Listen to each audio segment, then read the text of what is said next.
عزتمندو خندا مختلف شکلونو سره کیږي، کله په قال سره کیږي، کله په حال سره، کله په چال سره. د دې ټولو خبرو مقصد هم دا دی عزتمندو چې موږ ته حقیقي طور سره دا معلوم شي او ځان ته وساتو. یو صورت دا دی کله د یو انسان د شکل مذاق جوړول. یو انسان د الله پیدا کړی دی، دغه پوزه یو خاص ډیزاین سره پیدا شوی، دغه تندې، دغه سترګې وړې وړې دي یا ډېرې غټې دي او تاغه پورې خان دی چې هغه راشي اشارې کې چې بقا خو رالی، هغه بقې بقې سترګې دي. یا مثلا هغه چې وړې وړې ته چوچا رالی او هغه په چوچا باندې یا چوچي ټکي باندې هغه غوسه کېږي. بعض وخت یو لفظ ملګری وایي لکه تورې رالی، خو هغه نه خفه کېږي. نو بیا که ورته انسان وایي تورې رالی او هغه سره ګپي خیر دی، خو چې کله هغه خفه کېږي بیا به ورته نه وي. لکه اوس ته وایي تورې کبابي او خوشحالېږي چې د هغه نوم مشهورېږي، ګینې دا خو ښه ټکی نه دی تورې، او دا خو د جنګ خبره ده، خو بس هغه پرې خوشحالېږي نو بیا خیر دی. خو چې کوم انسان خفه کېږي یا مثلا لنډی کس دی رالی، ته بل ملګري ته وایي چې دغه خو راورسېدو، لاس ته اشاره کوي او هغه باندې بد لګي. نو دا عزتمندو دې طریقې سره دې شکل پورې خندل. نو الله رب العزت قرآن کې وایي هو الذي يصوركم في الارحام كيف يشاء. دا شکل خو دله الله ورکړی دی. څوک غواړي چې زما پوزه دې بدرنګ، څوک غواړي چې زما سر دې دا شاني، څوک هم نه غواړي، او دا شکل الله رب العزت ورکړی دی. نو دې وجې نه عزتمندو شکل پورې خندل دا د الله تخلیق پورې خندا ده، د چا یو شان چا بل شان. دویم عزتمندو د خندنۍ دویم شکل او دویم صورت یا سبب دی فقر، غریبی. د چا غریبی پورې خندا مه کوئ. یو سړی غریب پیدا کړل، قرآن کې الله وایي الله یبسط الرزق لمن یشاء ویقدر. دا رزقونه خو الله د خلکو ډېروي او الله یې د خلکو نه کموي. نو د چا غریبۍ پورې نه خندل پکار. یو غریب سړی دی شلېدلې جامې اچولې دي، یا یو غریب سړی دی هغه ګنده خیرن پلیټ ته ناست دی روټۍ خوري، دغه به وس نه کېږي د صابون د صرف. یا یو غریب سړی دی په لاره کوڅه کې ناست دی خوراک کوي، تور پورې خاندي. نو دې پورې نه خندل پکار عزتمندو. دا الله رب العزت تقسیم کړي. الله وایي نحن قسمنا بینهم معیشتهم. دا معیشت او دا څیزونه خو موږ تقسیم کړي دي فی الحیات الدنیا، په دې دنیا کې. نو نه دي خندل پکار د چا غریبۍ پورې. زمونږ خلک څه وایي چې غریب وایي مړه وایي دا الله پېژندلی دی، موږ کم داسې وي، دا د خندا خبره ده. بلکې بعض کسانو ته په مخامخ وایي ته الله پېژندلی ځکه یې دله داسې درکړي دي، داسې نه دي ویل پکار. کله الله رب العزت د انسان حالت بدلی هېڅ پتې نه لګي. علامه ابن سیرین رحمه الله لوی بزرګ تیر شوی دی، هغه خپله بیانوي. دا بزرګان ډېر عجیبه خلک دي. دوی چې خپله کومه غلطي شوې ده، موږ خو غلطي پټو، ما نه داسې چل شوی الله را سره داسې وکړه، موږ دا خبرې نه کوو. هغوی کوي، وایي ګوره ما یو ځل داسې چل شوی او ما سره الله داسې وکړه، د دې دپاره چې خلک ته عبرت حاصل کړي. ګینې دا لوی به معبرینو کې د ټولو نه لوی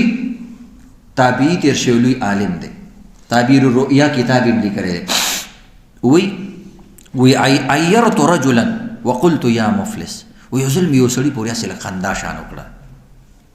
طنز مې وکړه، ما ورته ای غریبه، داسې مې ورته وویل یا مفلس. وی دا مې ورته وویل. نو الله وی بیا وی فافلست بعد 40 سنه. وی 40 کاله بعد الله رب العزت غریب کړم، هغه پورې خو ومه. نو 40 کاله کې اوس نه خبره مې لري. بعض وخت سړی راشي که نه مونځګزار یم، اکثر ټلیفونونه موږ ته دا کېږي چې زه مونځ هم کوم، 5 وخته مونځ کوم، چا سره بد هم نه کوم، شراب هم نه څښم، نسوار هم نه کوم، سرګټ هم نه کوم، او دا ټول کارونه، او خپل کار لازم او راځم، او جیبې به م کار نه سمیږي. نو دا وجه عزتمندو چې ته ځوانۍ کې د چا پورې خندا کړې ده او هغه بوډا، نو الله رب العزت تا ته صبر کوي ویمدهم، صبر کوي الله چې ته کله هغه ځای ته ورسېږې هغه ځای کې دې بیا ګیرئ چې تا ته هغه خو بیا موږ نه چېرته خبره یادوي. نو دې وینې علامه ابن سیرین وایي 40 کاله بعد وایي بیا غریب شو، بیا خبره را یاده شوه. نو عزتمندو چې داسې عمر کې انسان بیا ګیر شي چې بوډا یې بیا د خوځېدو هم نه وي، نو الله رب العزت دې موږ او تاسو ته معافي وکړي. 4 دریم شکل د داوی د خندنۍ چې مثلا یو سړي ګناه کړې ده او توبه یې ویستې ده او ته بیا هم په هغه ګناه باندې هغه تنګې دا ډېره زیاته ده. تاسو ګورئ عزتمندو بعضې کسان 4 میاشتې تبلیغ کې ولګوي مدرسه کې بعضې کسان عالمان شي اول ورځ یو عالم جړلی دي ما ویډیو یې کتله وایي دلته یو ظالم دی ما تنګوي وایي ما ډمامې پرې غوستې او اداکاري او ګلوکاري مې پرې غوسته او مدرسه مې جوړه کړه اوس مې دلته یو سړی تنګوي نو دی وجه نه دغه نه بل یو کس هغه پورې خلکو خندل هغه واپس ګیره وخرول هغه پاسېږي مثلا 6 نمبر یې بیانوي یا د دین خبره شروع کړي بل بل ته اشارې کوي خیر دی دا خو هغه وکړه نه ګډېدو به هغه غریب ګوري هغه اشارو باندې خو سړی پوهېږي که نو بس هغه دین کار پرېږدي نو زړی ګناه باندې انسان ته رایادول او خندا جوړول دا د خندنۍ دریم صورت دی او دا ګناه ده او نبی علیه السلام فرمایي من عیر اخاه بذنب لم يمت حتى يعمله وی چې کم انسان یو بل انسان ته د زړی ګناه عار ورکو په هغې باندې وشرمولو او د هغې خندنۍ جوړه کړله نو الله رب العزت به وي د مرګ نه مخکې مخکې په هغه کار کې مبتلا کوي. زموږ یو سړی مثلا قرآن کار یې هغه سم شي بیا ښه شروع کړي نو خلکو ورپسې ټپې کوي وی بلی سو چوئے کاکر حج کو چلی وی پیشو سل مگی وخوړلې یعنی ګناه یې وکړله اوس حج له روانه ده قرآن کا نو خبره ده کنه لکه حج د بلاړ شي توبه به وباسي تبلیغ له بلاړ شي توبه به وباسي احساس به ورسره وشي چې چا پیسې خوړلې به له ورکړي چا ته کنزل کړي هر څه به وشي ته خو وایې چې دا یو کس دې سمیږي د سره نه نو داسې نه کوي نو دا طریقه د عزتمندو چې کوم انسان چاته زړه ګناه را یاد کړه الله به د مرګ نه مخکې مخکې په حقه ګناه کې نیسي. دا شان عزتمندو عبدالله ابن مبارک رحمت الله علیه فرمایي وی چا پورې مخانده هغوی من استخف بالعلماء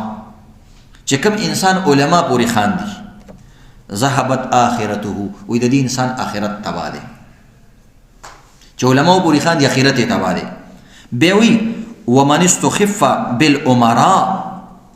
ذهبت دنیاه او چې کوم انسان مالدار خلکو پورې خاندي دنیا یې غرقه ده دا به نه مالداره کېږي زموږ چې سړی لږ غریب شي غریب وي که نه بیا مالدار پورې خاندي نو دا هم ښه خبره نه او ومن استخف بالاخوان اخوان ذهبت مروته او کوم انسان چې ملګرو پورې خاندي دا بې عزته انساني د دې عزت ختمیږي چې علماو پورې خاندي اخرت یې تباه کېږي چې مالدارو پورې خاندي نو دنیا یې تباه کېږي چې خپلو ملګرو پورې خاندي نو د ده مروت ختمیږي. نو بهرحال عزتمندو دا خبرې دي د یو بل خیال ساتل پکار دي دا دوستانه ختمیږي دا ټول څیزونه په دې سره ختمیږي رشته داریان په دې سره ختمیږي خلک خلکو پورې خاندي تر دې پورې بعضې هلکان موږ ته وکړي غریبانه احساس کمترۍ کې مبتلا شي دوی پورې دومره خاندي خپلو بچو پورې مه خانده دا په انسان کې احساس کمتري پیدا کوي احساس کمتري لویه بیماري ده د دې باقاعده ډاکټران دي نفسیاتي ډاکټران چې ورته ویلی کېږي چې ته خپل بچی تا ته خبر وکړي تور پورې وخاندې مثلا تا ته بچی وي زه ډاکټر جوړېږم تور پورې وخاندې مړه دې ګرین ته دې ګوره او ډاکټر ته دې ګوره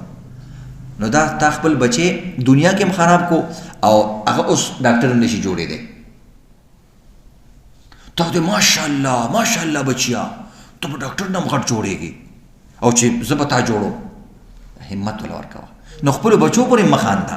نقصان کوي او هغه تا نه د دې خندنۍ چل هم زده کوي چې څنګه تا کومه خبره وکړه چې سبا کلاس کې څوک داسې وي حقه ماشوم حقه خبره بیا هلته کلاس کې کوي استاد ته هم کوي بل ته هم کوي او دغه رنګ عزتمندو بل طریقه څه وي د خندنۍ طریقه کله په اشارو سره کېږي مثلا یو اجرا دی هغه سم شو تور پسې وروسته بیا دا چل نه کوي نو هغه ته پته لګي چې هلکه هماغه کیسه ورته رایادوي وایي دا خو دا عجیبه دا هلکان داسې په دې لارو باندې عجیبه نومونه لري بنده حیران شي او دا خو داسې ده او دا خو داسې ده داسې عجیبه نومونه لري توبه خدای پاک توبه نوی نوی ډایریانې دوی سره او نوی نوی لغتونه ورسره دا لکان نوی نوی کنځلې انټرنیشنل کنځلې راوباسي حیران بشي چې دا کنځله ده ته چا وښوده شیطان یې پوره مدد کوي په دې کې او کله عزتمندو په سترګو سره خندایي بل کس راشي بل ته ته سترګه ووایې چې ګوره دا سړی دا کوم دا ښه ده دا ټولې خبرې دي الله دې موږ ټولو ته معافي وکړي دا ښه دی چې انسان کله ناکله دې سبق ته کیني نو د توبې او د استغفار خو انسان ته کم از کم توبې یو ځل میلاو شي که نه ګینې دا خلکو ته پته هم نشته دی چې دا هم پکې ګناهونه دي او دا شان عزتمندو کله د خپې په ذریعه کله سړی په آواز باندې کوي اوازونه کوي یو سړی راشي مثلا په دې ډټ کې یو کس دی یو شیخ سان بوډا دی اوس هغه هم ځان نه دغه جوړ کړ چینل یو ځان له جوړ کړو په دې باندې مخکې به ورپسې خلکو شاته آواز وکړو अब داسې خطرناکې کنځلې کولې څه عجیبه شان نومې دي اوس ښه مزېدار مخ ورځو کې وکتل هغه هم چینل جوړ کړو بریتونه یې وخورول او ځان نه مزېدار اوس هغه کنځلو کې مشهور دی بس کنځلې کوي ډېر کسان داسې دي عزتمندو د هغوی چینل یې په کنځلو چلېږي هغه ډېرې زبردستې کنځلې کوي خلک یې ګوري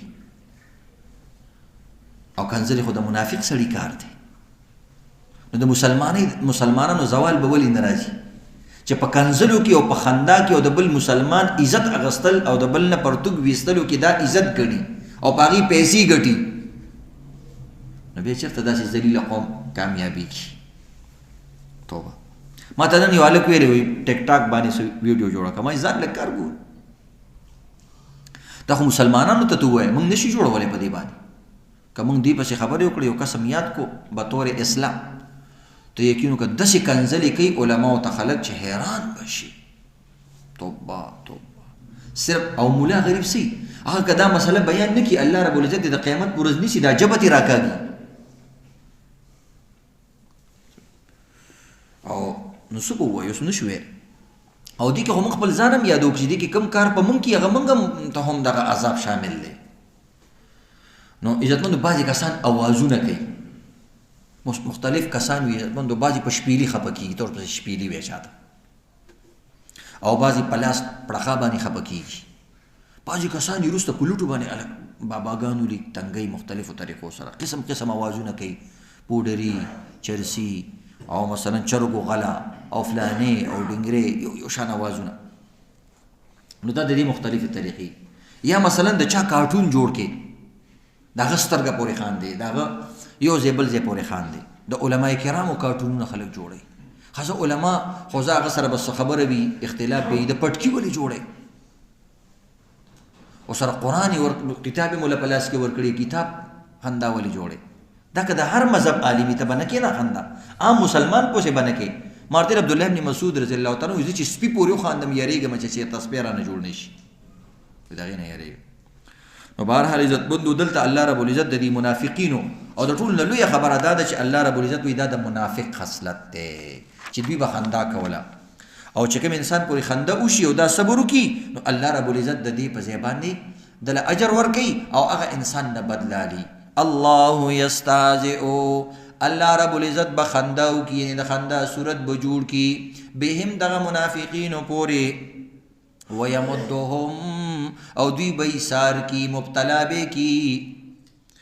او مولد به ورکی یا به زیات کی په دغه مرض کی فی طغیانهم د دوی په دې سرکشۍ کې یا مهون او دوی به پریشانی